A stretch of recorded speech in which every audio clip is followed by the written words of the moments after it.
Bismillahirrahmanirrahim. Assalamualaikum warahmatullahi wabarakatuh. Selamat pagi dan salam sejahtera untuk kita semua. Apa kabar anak-anak? Semoga semua dalam keadaan sehat walafiat. Ya, ini adalah materi pertama untuk akuntansi pemerintahan kelas 11 akuntansi keuangan lembaga. Seperti biasa, sebelum memulai kegiatan pembelajaran, mari kita awali kegiatan pembelajaran ini dengan berdoa menurut agama dan kepercayaan masing-masing agar ilmu yang kita peroleh bisa bermanfaat. Baik, untuk materi akuntansi pemerintahan yang pertama, kita akan belajar mengenai pembukuan tunggal dan pembukuan berpasangan pemerintah daerah. Namun, sebelum masuk ke dalam pembukuan tunggal dan pembukuan berpasangan pemerintah daerah, kita akan berkenalan dulu mengenai akuntansi keuangan pemerintah daerah. Apa saja yang akan kita pelajari pada bab ini? Ya, di sini bisa dilihat di tujuan pembelajaran. Yang pertama adalah mengenai pengertian akuntansi pemerintah. Yang kedua, karakteristik akuntansi pemerintah daerah. Ketiga, tujuan akuntansi pemerintah daerah. Yang keempat, asas akuntansi keuangan pemerintah daerah. Yang kelima, jenis transaksi akuntansi pemerintah daerah. Dan yang terakhir, baru kita akan melakukan pembukuan tunggal dan berpasangan dalam akuntansi pemerintah. Kita mulai dari yang pertama. Masih ingatkah kalian tentang pengertian akuntansi? Sebagai siswa jurusan akuntansi keuangan lembaga, ketika belajar awal tentang akuntansi, tentu hal pertama yang diajarkan oleh guru adalah pengertian akuntansi. Apa yang masih kalian ingat? Ayo, coba diingat lagi ya. Akuntansi itu apa ya? Selanjutnya, akuntansi pemerintah adalah akuntansi sektor publik didefinisikan sebagai sistem informasi yang mengidentifikasi, mengatur, mengkomunikasikan informasi ekonomi dan entitas sektor publik. Sektor publik itu maksudnya adalah yang bisa dimanfaatkan oleh masyarakat banyak. Di sini jika kalian lihat, mulai dari mengidentifikasi, mengatur, mengkomunikasi, ini pada dasarnya adalah pengertian dari akuntansi. Lalu perbedaannya apa dengan akuntansi pemerintah? Kalau akuntansi pemerintah, yang diakuntansikan adalah sektor publik, yaitu badan usaha atau lembaga dari milik si pemerintah. Selanjutnya, ada karakteristik akuntansi pemerintah daerah. Di sini yang dicantumkan ada 3, sebenarnya ada banyak. Ibu cantumkan hanya 3. Yang pertama adalah tidak berorientasi pada laba, sehingga tidak ada income statement. Kenapa di dalam lembaga pemerintah tidak berorientasi pada laba? Karena pada dasarnya pemerintah itu melakukan kegiatan perekonomian, tujuannya adalah untuk melayani dan memenuhi kebutuhan masyarakat. Selanjutnya, yang kedua, dimungkinkan adanya penggunaan lebih dari satu jenis dana. Di sini nanti kita akan belajar kalau sumber dana pemerintah itu dari mana saja. Misalnya ada pendapatan asli daerah, ada pendapatan hibah, atau pendapatan lain-lain. Nanti akan lebih rinci di materi berikutnya. Selanjutnya yang ketiga, bersifat kaku tergantung perundang-undangan. Kalau misalnya kalian sudah belajar tentang akuntansi perusahaan, jasa, ataupun dagang, di situ diberi kebebasan bentuk dalam membuat format laporan keuangan atau pengerjaan yang lainnya. Tapi di dalam akuntansi pemerintah daerah, semuanya diatur berdasarkan peraturan perundang-undangan. Karakteristik yang keempat adalah kepemilikan pemerintah bersifat kolektif sesuai konstituen. Artinya bagaimana kepemilikan modalnya itu tidak bisa direalisasikan dalam bentuk kepemilikan modal yang bisa dialihkan kepada siapapun. Jadi kalau misalnya di perusahaan jasa dagang, kan ada tuh yang istilahnya saham bisa diperjualbelikan gitu. Nah, kalau di pemerintah itu untuk kepemilikan modalnya tidak bisa dipindah alihkan. Terus yang kelima, kontribusi keuangan tidak terkait secara langsung dengan pelayanan jasa pemerintah. Maksudnya apa? Misalnya contohnya adalah ketika ada pajak barang mewah. Pajak barang mewah itu kan biasanya dikeluarkan oleh orang kaya yang punya barang mewah. Nah, pajak yang dibayarkan si orang kaya itu, imbal baliknya itu tidak langsung untuk si orang kaya itu, tapi untuk subsidi pembangunan sarpras yang juga bisa dinikmati oleh seluruh masyarakat, terutama untuk masyarakat menengah ke bawah, ataupun bantuan lainnya yang nantinya dipakai untuk kegiatan masyarakat. Selanjutnya, yang keenam, keputusan atau kebijakan wajib dibuat secara terbuka. Kenapa? Ini semua perlu dilakukan agar menghindari korupsi ataupun nepotisme.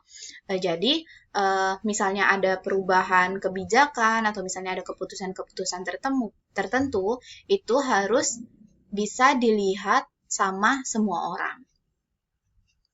Selanjutnya adalah tujuan akuntansi pemerintah daerah. Di sini bisa kalian lihat ada 3. Yang pertama adalah akuntabilitas sesuai dengan Undang-Undang 1945 Pasal 23 Ayat 5. Bisa diingat-ingat lagi bahwa akuntabilitas itu apa? Akuntabilitas itu artinya dapat dipertanggungjawabkan. Ya. Jadi, kenapa sih pemerintah daerah itu perlu membuat laporan-laporan keuangan ini? Ya, sudah pasti salah satu tujuannya adalah untuk sebagai bentuk pertanggungjawaban apa yang dilakukan pemerintah terhadap keuangan negara. Yang kedua adalah tujuan manajerial. Ini membantu merancang menyusun APBD dan strategi pembangunan dan pengendalian atas kegiatan. Ini artinya akuntansi pemerintah harus menyediakan informasi keuangan yang jelas supaya nantinya bisa membuat perencanaan-perencanaan yang berkaitan dengan kenegaraan. Terus yang ketiga adalah pengawasan. Di sini pemeriksaan keuangan secara umum, pemeriksaan ketaatan, dan pemeriksaan operasional atau manajerial. Ini adalah bentuk-bentuk pengawasan yang dilakukan terhadap akuntansi keuangan pemerintah daerah. Selanjutnya adalah asas akuntansi keuangan pemerintah daerah. Yang pertama adalah asas universalitas. Di sini keterangannya adalah semua pengeluaran tercermin dalam anggaran. Jadi, kalau misalnya negara itu mau melakukan pengeluaran, mau belanja apa-apa, itu semua harus ada di dalam anggaran. Anggaran ini dibuat ketika awal. Jadi sebelum melakukan penerimaan atau pengeluaran, dibuat perencanaannya dulu nih. Kira-kira bakal dapat pendapatan dari mana, berapa besarnya. Pun sama pengeluarannya juga kira-kira akan mengeluarkan untuk apa dan berapa besarannya. Seandainya sudah jadi anggaran tersebut, untuk kedepannya pengeluaran-pengeluaran yang dilakukan harus berdasarkan anggaran tersebut. Jadi biasanya kalau tidak tercantum dalam anggaran, maka negara tidak bisa mengeluarkan uang untuk kegiatan tersebut. Contoh sederhananya misalnya nih, kalian dalam sebulan ini mikirin nih, oh bulan ini kira-kira saya akan dapat uang jajan sebesar 100.000.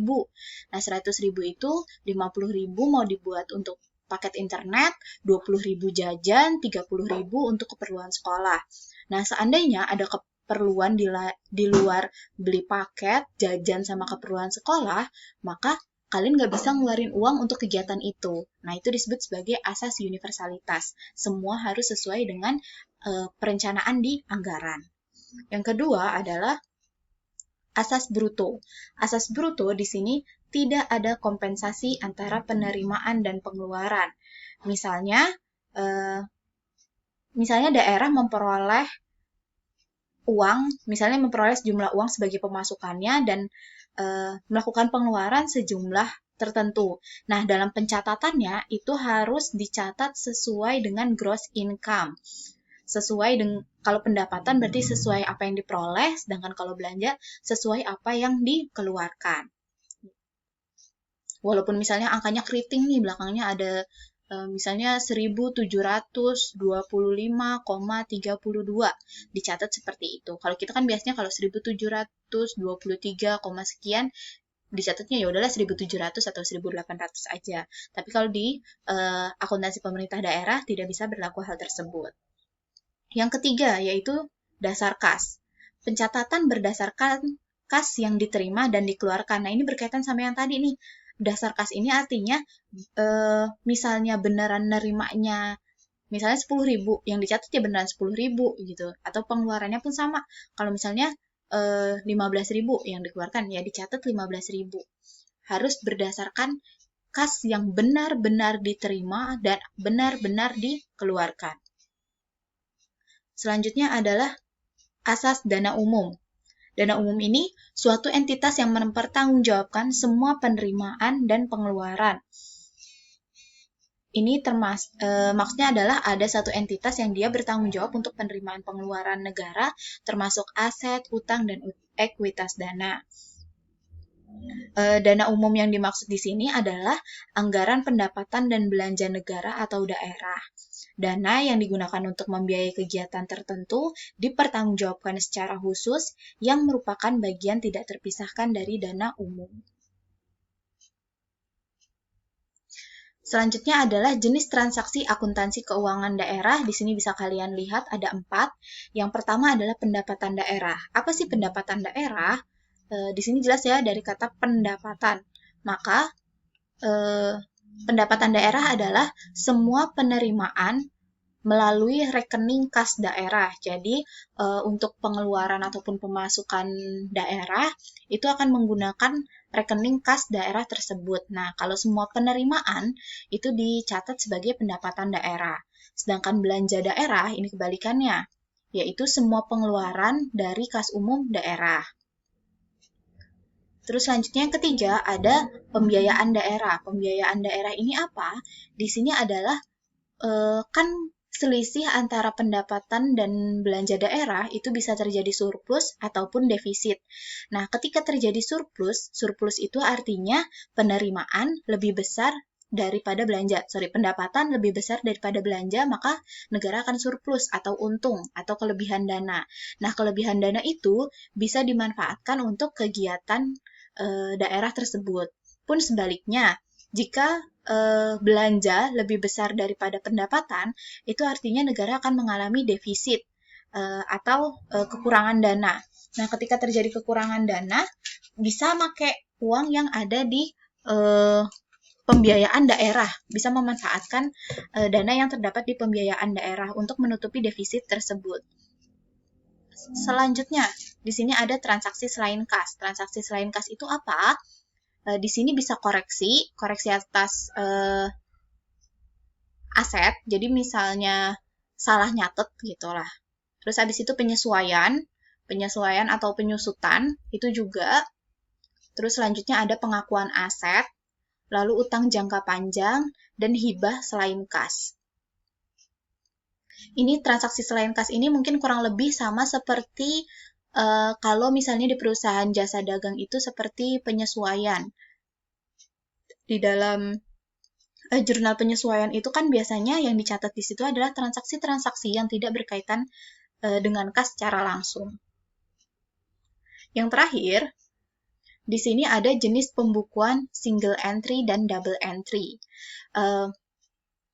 Waktu kelas 10 atau di pelajaran akuntansi yang lain, kita sudah belajar, seharusnya kalian sudah belajar mengenai jenis pembukuan single entry dan double entry untuk perusahaan jasa ataupun perusahaan dagang. Nah, sekarang kita akan masuk ke dalam jenis pembukuan single entry dan double entry untuk akuntansi pemerintah daerah. Tapi, sebelum Ibu menjelaskan, Ibu harap kalian bisa mencari informasi terlebih dahulu bagaimana sih bentuk dari jenis pembukuan single entry dan double entry di akuntansi pemerintah daerah. Silahkan dicari informasinya.